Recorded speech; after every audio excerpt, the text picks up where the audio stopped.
The gift of enough is letting go of whatever compulsion I need to be somebody I think I'm not. And as long as that's there, I will be driven, literally driven. There's an urgency to my spirit. Years ago when I lived in Southern California, I spent time every month at a Benedictine monastery. I had a spiritual director there, but I would go every month for 3 days. And I spent time because I wanted to learn how to be alone with myself and like it, because I wasn't very good at that. And I wanted to learn how to be alone with God and like it, because I wasn't very good at that either.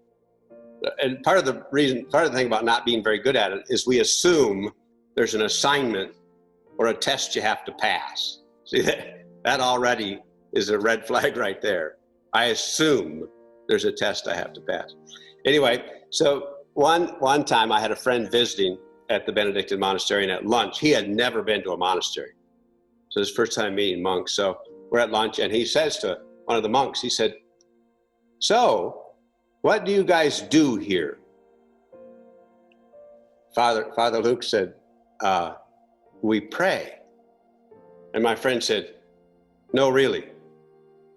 What do you actually do?" And Father Luke said, "It is enough just to pray." There's the interesting thing about the "it is enough." When I internalize that, the "it is enough," I set down, I put down whatever I have weaponized to make me okay. There's an extraordinary thing about the gift there. It is enough.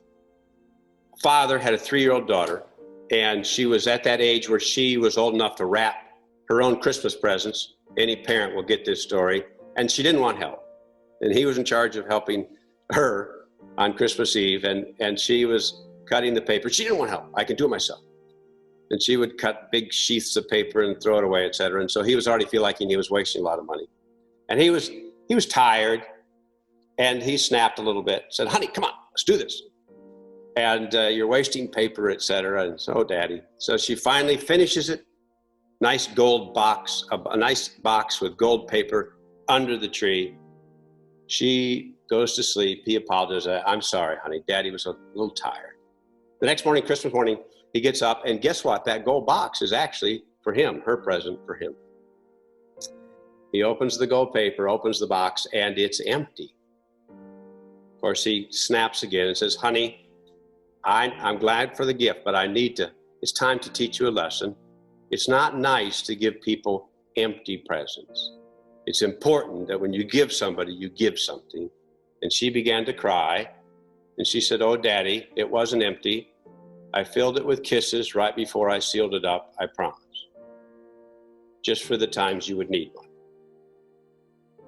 The man who told me that story, I was in his office, and guess what he has on his desk? An empty box, which is not really empty at all.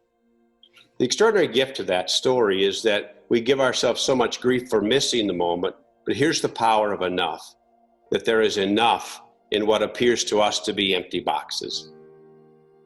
The thing about that there is enough is that I can walk into this. See, if there's not enough, I'm assuming something else has to take place. I'm assuming that something else has to be done or redone. And I'm unable to accept the kisses when I get them.